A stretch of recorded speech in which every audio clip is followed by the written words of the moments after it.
I get a lot of questions about free bleeding. I'm very vocal about, being a free bleeder, and I get a lot of questions, is that safe to do? What about the blood? How do you catch it? You just let it run down your leg. That's so unsanitary, blah, blah, blah. And I want to talk about it to answer all the questions you guys have about free bleeding. So if that is something that you're interested in, stay tuned.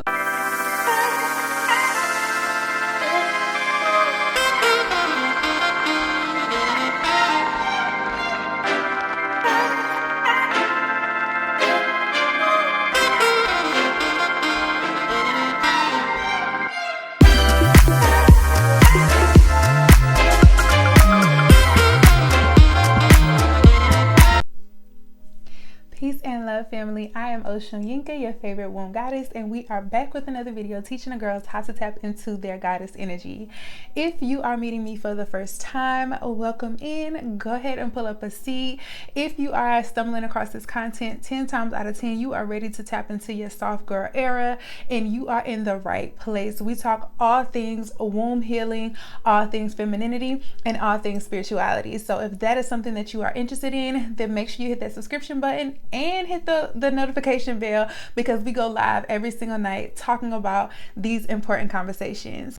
What is free bleeding? So free bleeding is simply the practice of menstruating without using anything to block or catch the menstrual flow. That's literally it. You're not using anything to stop it from flowing. You're just flowing. That would include tampons, pads, the cotton underwear, or all of those. Like, you're not catching it with anything. You're just letting it flow. That is what free bleeding essentially is.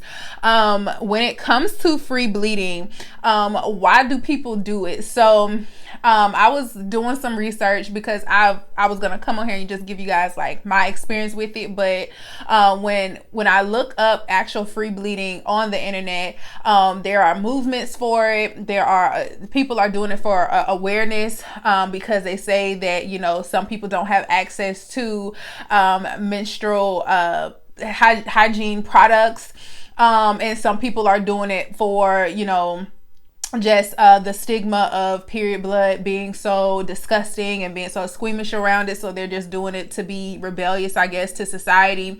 But then some people are doing it just for the comfortability of you not having to put something up up you all the time, or being uncomfortable during this time of the month. So for whatever reason, if you are free bleeding, I hope that you are doing it for your own reasons and not, for a trend or any other thing. But for whatever reason that you choose to free bleed, whatever that reason being, is good enough. Okay. My own personal opinion behind the whole awareness thing or whatever, as far as people not having hygiene products, I don't really vibe with that, because I feel like when you're saying people do not have access to it, you're typically they do this when it comes to people in Africa, and I just feel like that's a lot of Western colonization type of mindset, saying that they do it because they don't have access to it, when a lot of times they're doing it because it's tradition and it's our culture to not have something clogging us up and stopping our flow. So that's the only thing that, just in my opinion, that I would go against. But other than that, if you're doing it for the stigma, if you're for whatever reason you're doing it, it's valid to you. But the whole awareness thing, I just feel like it's just, another form of, trying to make it seem like we are, or the people from the continent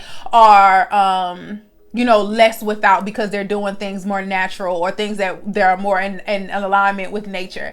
So that's pretty much it. So as far as my own reasoning for free bleeding, why I free bleed, how long have I been doing it? I've been free bleeding for maybe about 2 or 3 years. And I started free bleeding simply because for the past 3 or 4 years, I've been working from home anyway. So it wasn't really a need for me to, I've never been someone who bleeds heavy. Like, I've always been on my period no longer than 4 days. I'm not somebody who typically bleeds really, really, really heavy or anything like that. So I probably go through maybe like 2 tampons a day, maybe 3 a day when I was using tampons. But I've never been somebody who liked to sit with pads or anything like that on. It just feels weird to me. So I never really liked that. So I used tampons, and what I realized was I think I just did it randomly one day. And once I started to eat better, you know, I've been vegan for a little over 3 years. And once I started doing that, I started to notice that I went from 4 days to 3 days. And then when I was actually bleeding, it wasn't really heavy it wasn't heavy at first, but it was really super light. So I really didn't even really need anything at all.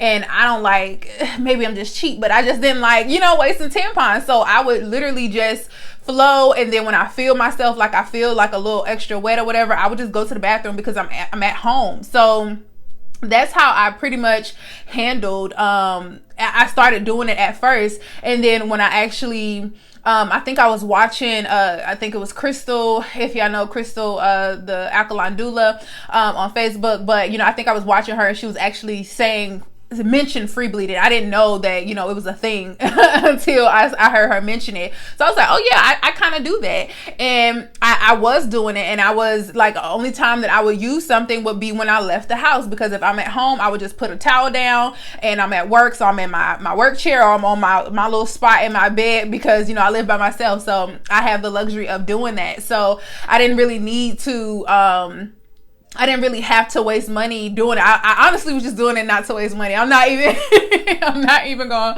hold y'all. I was really doing it not to waste money, because tampons are expensive. And so I was just like, how can I not waste money and only use it when I absolutely need it? And again, this was during like COVID time too. So, I was just free bleeding a lot of times. And then when I left out, so when I started school, which was later on that year in COVID, I would use it then. And that would be the only time that I use it. To this day, I still do that same thing. I'm full-time creator, so most of the time I am at home creating in my workspace or whatever. I'm not really outside that much, and if I'm going outside, it's literally to go to the grocery store or to drop off packages. That's it. So even within those times, a lot of times I'm still free bleeding, but I may, if I'm going to be out for a while, I may put a menstrual cup in.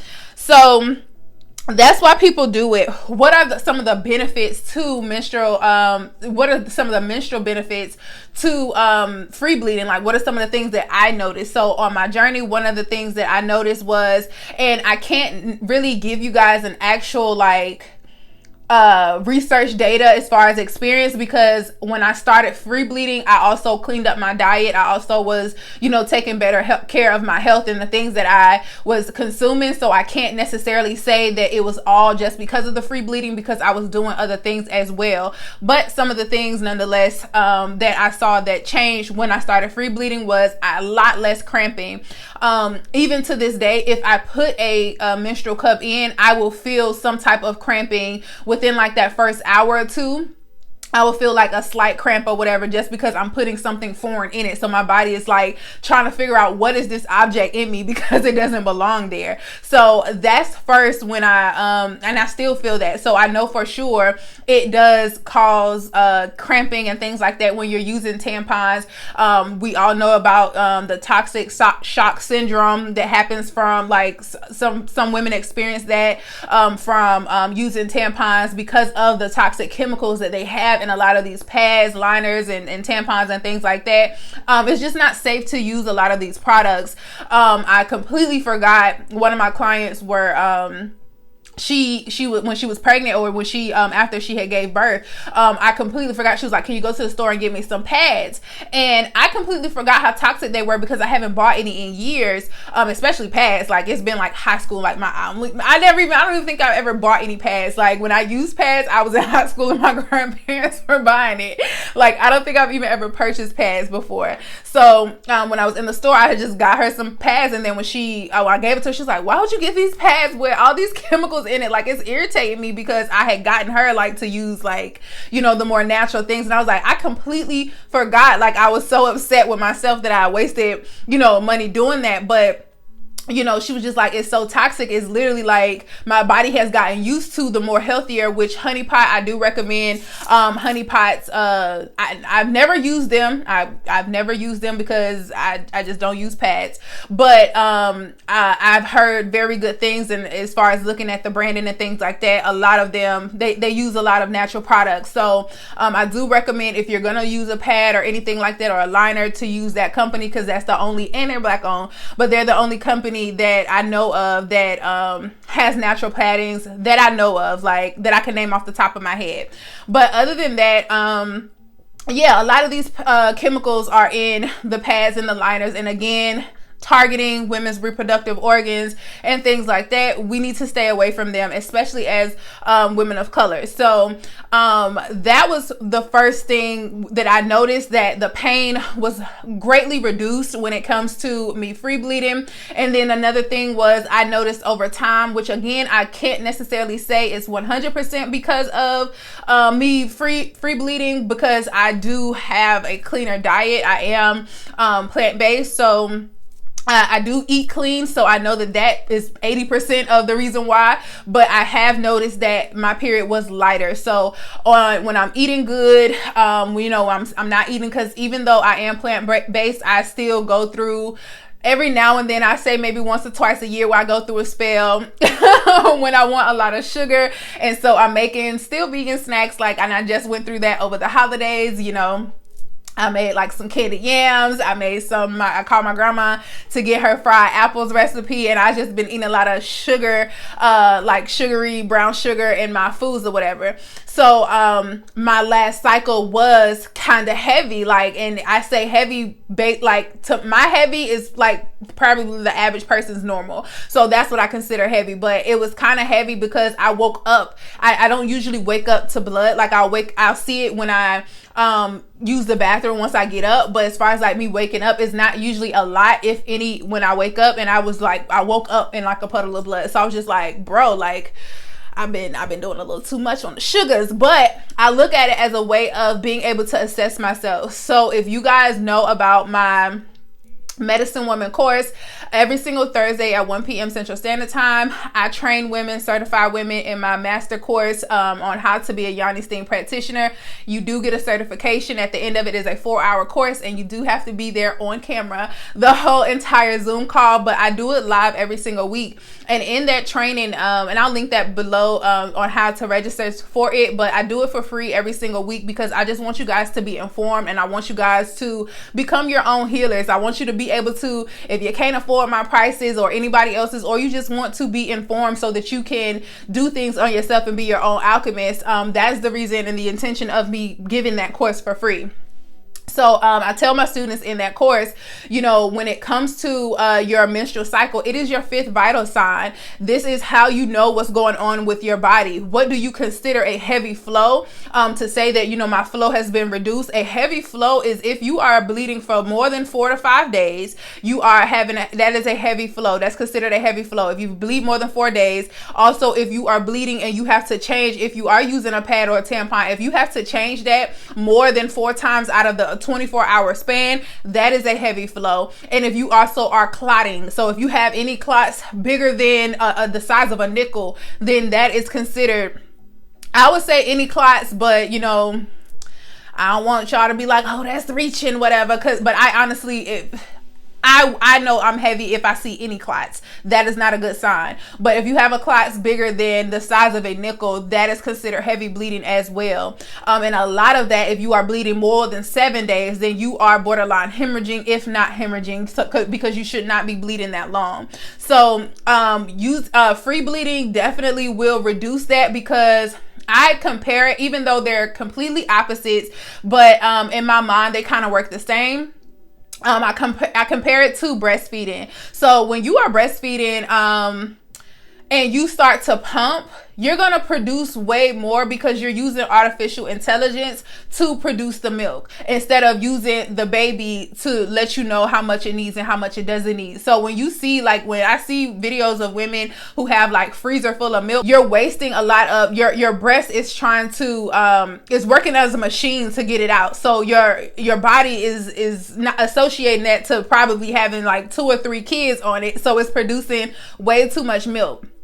I kind of look at it the same way as that, even though again it's completely opposites, but I kind of look at it the same way. Like when you are using certain things to block the blood, when you are using certain things to collect it, then your body is trying to bleed more, because the whole point of bleeding is to purify, or to, you know, it's a cleansing period. So when you are using chemical based things and clogging it up with that, it's like it's working in overdrive, trying to still purge whatever it's trying to purge, like what you've been eating and things like that, trying to give you signs of whether it's healthy or whether it's not, and what's going on with your body. So when you are also putting chemicals there, it's like it's working in overtime. So when you take away the chemicals and you just start to bleed freely, it doesn't have to work as hard, if that makes sense. Like, but that's just kind of how my mind kind of puts as to the science behind why you will bleed less if you were to be free bleeding.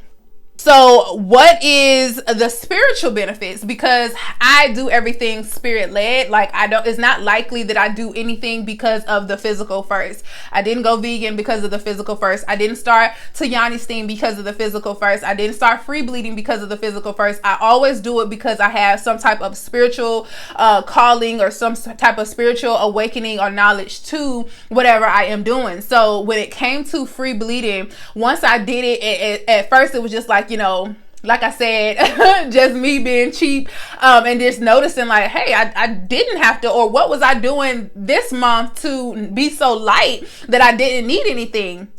It was still like a spiritual awakening on, oh, we're not supposed to be bleeding like this. We're not supposed to be doing certain, like, because I know that I've been doing something right. Like I was fasting, maybe I fasted more this month, or I was juicing, or, you know, I was eating cleaner. What exactly was happening that I experienced this, and how can I do more of it? So during that spiritual time, and I'm going to give you guys a list of things that you can do to honor your womb, because menstruation is a sacred practice. When it comes to the spiritual benefits of free bleeding, for one, it is the utmost respect to your womb space. A lot of people do not have the luxury of free bleeding because you're still trapped in the matrix, what we call it. You're still in a rat race. You still have to go to work. You still have to go to school because you can't take a day off. One thing that I do, it's not often, and it is not because, you know, I'm cramping it, because I don't have PMS. I don't, you know, have bloating or, you know, cramps and things. Like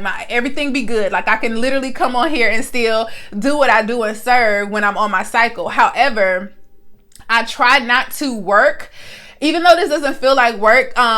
So I still might, you know, every now and then, but I try not to do anything that's work, or anything that's tedious, anything that makes me feel like I'm working. It's not likely that I'm going to do anything like that the first day or two of my cycle. And that is just simply honoring my womb. That's simply just honoring my womb space, because this is a sacred practice. I know having Native American roots and things like that, one of the practices that they did was, you know, making sure that the woman is very well taken care of. Like if y'all hear like women are not supposed to be cooking and things like that when they are menstruating, all of that comes from, you know, the ancient practice of people honoring our womb, or knowing how sacred and how precious it is. I believe it was Kevin Gates on he was in an interview talking about the woman's menstruation, and how, you know, he takes care of his woman and gives her a bath, and, you know, gives her the essential oils and things like that, and honor her being on her cycle. That is how it's supposed to be. Back in the days, you know, and other cultures, you know, back in our roots, like we honor, it was a very much respected thing for a woman to be menstruating. It was very pure thing. Like, you know, she's not cooking, she's, you know, being taken care of, she gets to rest and things like that, because the woman of the house, she that's the closest thing to God. And I say that all the time, like women are the closest thing to God on this planet, other than babies. So when it comes to being a woman and honoring that, you should be resting. And a lot of people do not rest. You still getting up and punching the clock. Take a sick day, sis. Take a sick day. And if you don't have the luxury of doing it your entire cycle, at least do it the very first day. Take a sick day. Do not clock into work. Take a mental health day and honor the fact that you are now menstruating. On whatever day is your heaviest flow, you should not be, you're super sensitive. So again, back to the point that Kevin Gates was making, he was saying, like, the woman, she absorbs all the energy that's in the house. And so how she feels is how the vibrations of the house is feeling. A lot of times we tend to say that we are moody when we're on our cycle, that women are emotionally unstable when they are on their cycle, and that is a sign of your environment. I am not moody. I'm not in a pissy mood when I'm on my cycle, and I know a lot of other women who are pleasant to be around when they're on their cycles, and that is because that we are around high vibrations. If you are moody, if you are feeling irritable and things like that around on your cycle, 10 times out of 10 it is because you are not in a healthy environment, meaning that you're at work and you don't want to be, and you're around a lot of negative energies. You're on social media and you're absorbing a lot of negative energies. You have the children in your house, your spouse or whoever you might be in the house with, in your home with, are irritating you. They're not respecting this space and honoring this space, so you are being irritated. When you have awareness of how sacred your flow is, how sacred your blood is, you change the trajectory around your house. You change the energy around your house because you let other people know. You have to train people how to handle you. Okay, you have to train people how to be around you so that you can embody peace in every stage of your life. And when I stages, I mean like wherever you are, whether it be at work, whether it be at school, whether it be at church, wherever you are, you should be able to tap into a place of peace. So, I send my love and regards to people who do not have that luxury. And I say you don't have that luxury because you have not tapped into self. You have not tapped into your awareness of who you are and your power, because everybody has that luxury. Do not come up under this post talking about, well, I can't just take off work. I got bills to pay. Who gonna do all of that? Heal, baby girl. I need you to heal, because once you start to heal your womb space, once you start to balance your hormones, you naturally will go into your feminine energy, and your feminine energy will allow you to be more receptive, where you are not in survival mode, where you are not in a place where you have to work to pay bills, or you feel like you can't take a day to yourself to rest, a day to yourself to honor yourself, and to feel all the emotions that you have been feeling over the past couple of weeks or the last 28 days. That is a time that's supposed to be precious, and we all have the luxury of doing that. We just all are not aware of our powers. We're not all aware of, our values and things like that. So I encourage you to, instead of making the excuse that you do not have the luxury of doing that, I want you to tap into the reasons why you don't have the freedom to do that, because it is your birthright. Like, we didn't ask to have menstruation, so it is our right to be able to honor something that is so precious. Okay, so that is one of the spiritual benefits of is honoring your divine space and honoring the fact that you are now sensitive. And if you are using that energy correctly, you can amplify the energy in your house, and you also can make it very cold.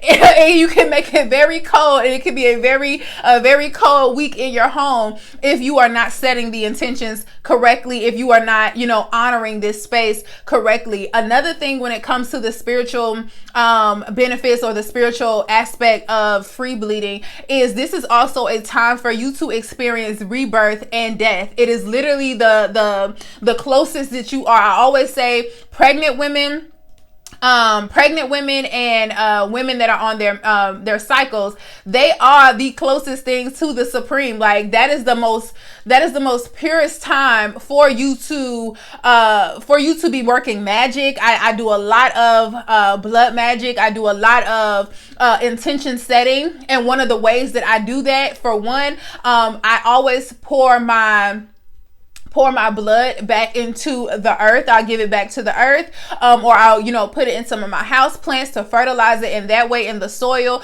But that is just a way for me to, give back to the earth and in gratitude. Another practices that I've seen that I have not yet done, even though I go to the lake a lot when I am menstruating, like to sit outside and to enjoy it, especially when it's warmer outside. But I have never sat directly on the earth and like bled into the earth. I think that that's going to be something dope that I'm going to try in the spring once it warms back up, like actually sitting outside and literally draining into the earth, sitting up under a tree and, letting the, I don't really know how I'm going to feel about that, because, I don't want my butt to be itching from the grass or nothing like that. But, sacrifices. Sacrifices. I'm willing to at least try it for an hour or two.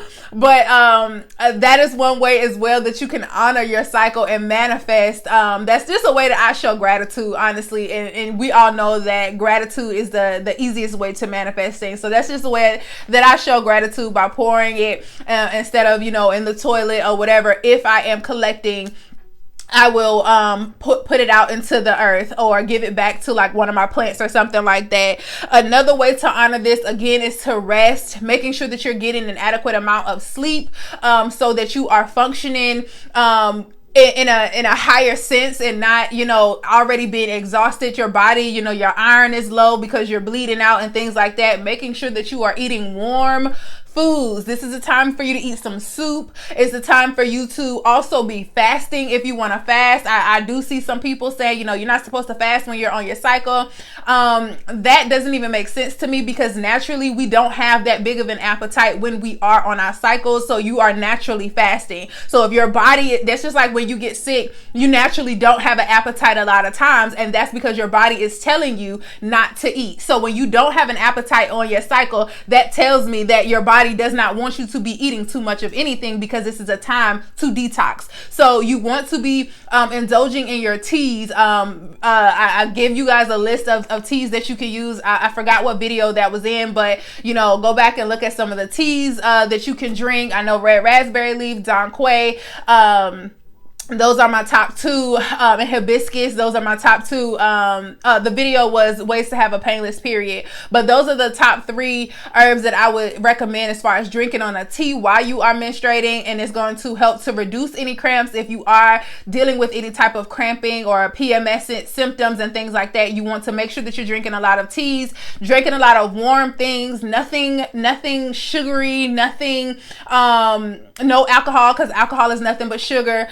Nothing, all the stuff that you see on TV that you're supposed to like, all the chocolatey and all. Yeah, it sounds good, y'all, but please don't do it, because that increases the chances for you to have, more PMS symptoms, more cramping, more irritability. Although it might seem that it's comforting at the time, it is not helping your situation. We want to give in to that because it's comfort food, but we want to eat things that are heavier, that are healthier, and we want to eat things that are lighter, and definitely nothing that is cold. You want to be as warm as possible. You don't want your feet to be warm, because your feet to be cold, because cold feet is cold ovaries. So if your feet are cold, then just assume that your ovaries are cold as well, and you want to be warm as possible. That is how we heal, and that is also another way, like I said, to honor your womb space while you are menstruating. You can also do like body massages, and I get into this because this is definitely a taboo, and we can do a whole video on this, just because I know it's gonna shake up the room a little bit. But having intercourse while you are bleeding, when it is with the right person, y'all, and I'm gonna give this disclaimer, even though I don't care if y'all drag me or disagree. I am fully ready to combat this down in the comments, but it is okay for you to have intercourse when you are on your period. The only thing is, it is very high risk. I will say that disclaimer. It is very high risk. Do I recommend it for the average person? Absolutely not. Absolutely not, because there are so many ties that could come with that. Trust me, there are so many ties that come with that you do not want, and a lot of people abuse and misuse this power, and you're doing it with the wrong intention. So you're not going to get anything but negative manifestations from doing it. So to protect yourself, I would not recommend it, but that is a way to honor your womb space, because if we actually go back to what sex was designed to be, sex is for one, is a way to reproduce, and it's also an act of worship, because when we are coming together in harmony and sharing intimacy and, you know, enjoying each other on that spiritual aspect of what sex is, this could be very magical. This could be, if y'all are on the same page, and I don't mean same page like, oh, that's my boyfriend, we've been together for 10 years, but same place, like y'all are spiritually yoked, y'all are on the same page, y'all have the same intentions. This person, a rule of thumb, let me make it real simple. If the person that you're wanting to do this with does not worship the ground that you walk on when you are on your cycle, and I don't mean just going to buy you chocolates and things like that, but are they giving you massages? Are they respecting your space? Are they catering to you? They should be doing all of these things because they simply know the energy that comes behind you being on your cycle. If they are not honoring you in that way on and off your period, but especially when you're on your period, then it's not likely that they will even know what to do with that energy once you guys are having sex and you are, you know, menstruating. So if they don't do that, then just go ahead and rule it out that you shouldn't be doing it with them. I'm gonna just say that because for the majority, like I said, it wouldn't be a safe thing for you to do. Another thing that you can do to honor your womb space while you are free bleeding, I'll talk about making a Yoni altar a lot, especially in the Medicine Woman course. We have a whole training on how to do that. If you are not in the Medicine Woman course, if you're not in the Rebirth Society, you need to graduate from the Medicine Woman course, and then you'll have access to the Rebirth Society. But for the people who are in the Rebirth Society, we talk a lot about, you know, the Yoni altar. This is very important. And I talk about the Yoni altar so much because for our women who do not have wombs anymore, who have been victimized to have hysterectomies and things of that nature, you guys, I want you to understand that it's still possible for you to heal your womb space as well. It is possible for you to have a healthy relationship with your womb space as well, because your womb is still energy. It is energy at the end of the day. And the first thing that I tell my clients who have had a hysterectomy is to build a Yoni altar. And we can do a video on that next week as well, on how to build a Yoni altar, what do you need, and the intentions behind it. But you want to build a Yoni altar, especially, and if you have one, this is especially a time for you to be, because you're not Yoni steaming during your menstruation, but you will Yoni steam before you actually start bleeding. So around the time you are ovulating that next week, because you know, once you ovulate, 2 weeks after that is when your period should come on, and vice versa. So when you are having this, when you know it's a week after your ovulation, you know your period is about to come on. For the majority of you, you will know because you will start to have your PMS symptoms. But for those of us who do not have PMS symptoms, you kind of, if you don't have PMS symptoms, then you pretty much are in alignment anyway. So you would know when you're about to come on, or you're tracking it with the moon cycles. But for those of you who have PMS symptoms, when you start to feel those symptoms, then you want to Yoni steam, and you want to Yoni steam once a day up until your period comes on. And once your period comes on, then you want to do all the other things that I'm saying to do.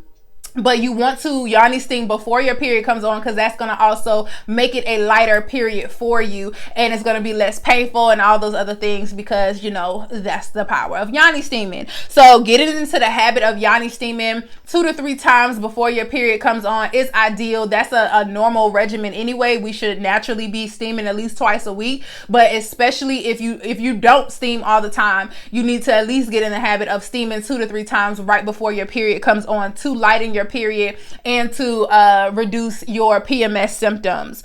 And the last thing that I have for you to do to honor your womb space while you are free bleeding is to release under the full moon. So I talk about this all the time, that you know how we are supposed to be synced up with the moon cycle. So typically you're going to be, or you should be, bleeding under the full moon. But if you are not bleeding under the full moon, the moon energy on all phases is powerful. So whenever you are menstruating, it would benefit you to go outside and do some womb yoga outside under the full moon, or under whatever moon phase is out at the time, and doing some type of womb exercises where you are releasing root chakra, emotional trauma and things like that, and releasing it to the universe and releasing it back to Mother Nature.